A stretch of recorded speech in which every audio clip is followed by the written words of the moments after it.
I'm very glad to be in Singapore to participate in this conference.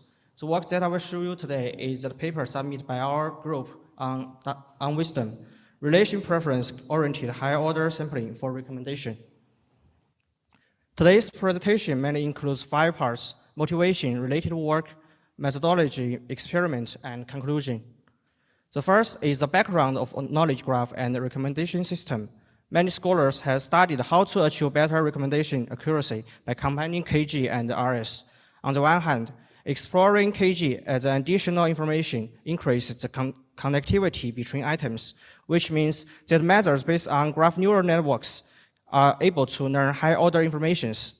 On the other hand, through the use of KG, the interaction between users and items can be explained with reference to the correlation path in the KG. Such association paths express the semantic of interest and relations contained in the KG, which endow RS with the ability to explain the reason for recommendation. However, adding AG into RS introduces some challenges.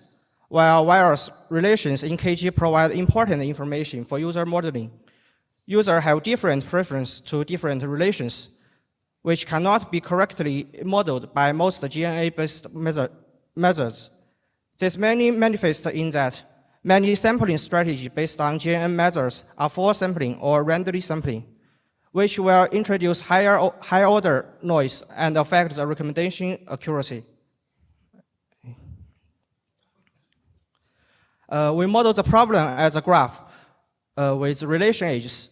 This graph is composed of 2 parts. The upper part is the interaction between users and items, and the lower part is the relation between items in the knowledge graph. In previous work, we observed that in the absence of sampling based on relation preference, the addition of more edges may introduce high-order noise. Moreover, in RS practice, a user usually doesn't have strong relation preference to all relationships concurrently. Let's use a toy example to show this problem. Jim is a viewer who is a crazy fan about Spielberg. When choosing a movie, Jim always gives priority to the director, even ignoring other factors. In this case, Jim has little chance to watch Rook and Edge.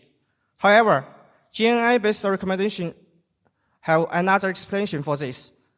From the path in figure C, he can always learn that Jim and the movies are highly correlated in high dimension. Further, in random sampling, if it's unlucky, it will never know why Jim doesn't want to watch the movie Rock and Edge, because some edge are dropped. There has been many models that combine knowledge graph and the recommendation system.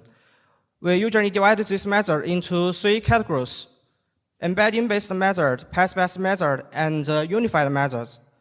We won't discuss it in detail today.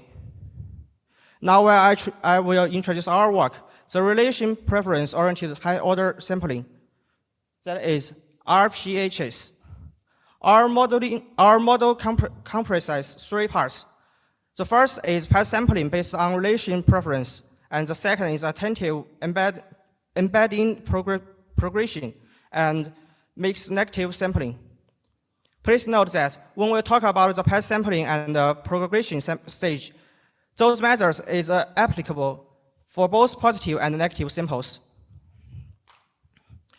For path sequence P, we introduce a new vector X, which is a combination of E and R, as the input vector of an LSTM network. Then an attention layer is used to aggregate the hidden states. Finally, we can use the full connected layer to read out the score of an embedded projection path. For the message passing subgraph construct for positive and negative samples, only the top K path will be used. Through such sampling, the model will learn and determine which path is useful for different users. For the progression stage, we concatenate vectors to return more relation information. Pi controls the decay factory for each propagation, which represents the weight learned from a attention mechanism. As is evident, The embedding propagation injects the knowledge-based signal into the representation learning process, while the construction of the message passing subgraph and the use of attention mechanism can effectively reduce the high-order noise. In previous GNN-based methods, negative samples are often randomly sampled from unobserved records, which will lead to methods obtain poor quality gradients. Some models use constant negative samples throughout the training period, which will lead to overfitting of the model.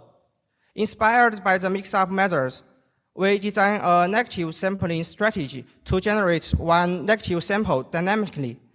We first generate new samples by mixing positive samples into the negative ones, where lambda is generated from the beta distribution.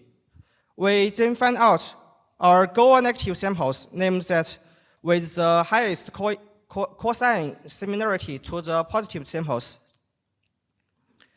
We define the mix-up operation between subgraphs to better carry out the progression for the mixed negative samples. As shown in the pictures, we use I star to represent a vector node of an item that propagates across two subgraphs. That is the purple nodes in the upper picture and the green embedding below.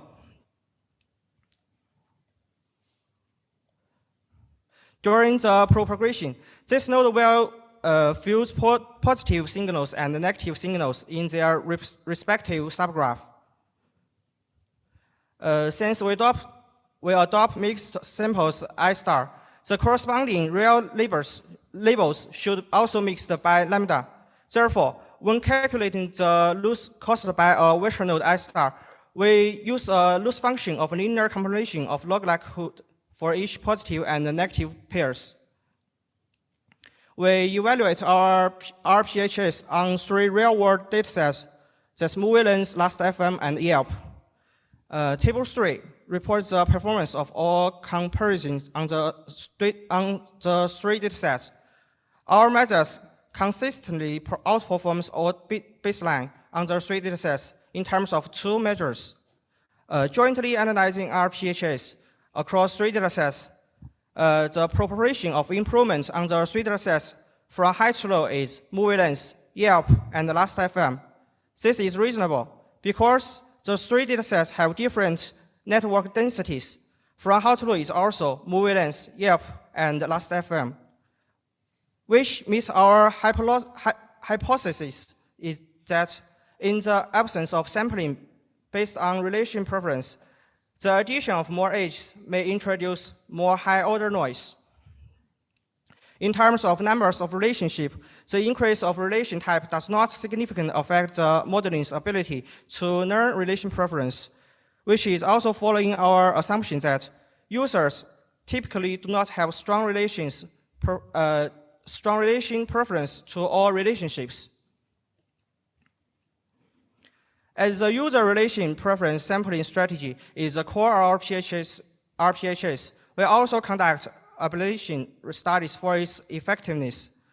As evident, compared with RPHS in Table 3, removing each component results in degraded performance. It's worth noting that we removing sampling, path sampling and mixed negative sampling, we still achieve a little better score than KGAT. While our method is based on KGAT, it's necessary for us to compare those 2 methods. We think it's made because the calculating the attention coefficient pi in different way. In model depth test, we found out RPHS achieve a better performance at depth 2 over depth 1, and the improvement is not obvious when stacking more layers. We also conduct case study to demonstrate RPH's ability to provide potential explanation for recommendation results. We choose the movie X-Men and try to explain why our model recommend it to different users. By comprehensively analyzing the recommendation for the 4 users, we can draw the following conclusions. The first is the interaction relation is more important in path sampling stage, And the model always chooses the relevant critical path for different users, which suggests our model always chooses explicit critical relation path from KG. And the further analysis of user 445 shows that the user nodes in the sect path are highly correlated, and their relation preference for choosing movies are consistently with those of user 445. This suggests that our model can implicitly aggregating the relation preference on KG to users. Finally, let's review our work. The first, we propose a relation preference-oriented high-order sampling model to better learn users' relation preference, thereby improving the accuracy of the top K recommendation task. And a relation preference-based best sampling strategy is designed to encode the critical path between specific user item and sample paths in high-order message passing subgraph. This enables our model to better learn the unified relation preference hidden in different interactions. We design a negative sampling strategy and a new progression operation across subgraph to generate mixed negative samples. By learning samples mixed with positive and negative signals, the ability of the model to distinguish high-order noise can be enhanced. Thank you.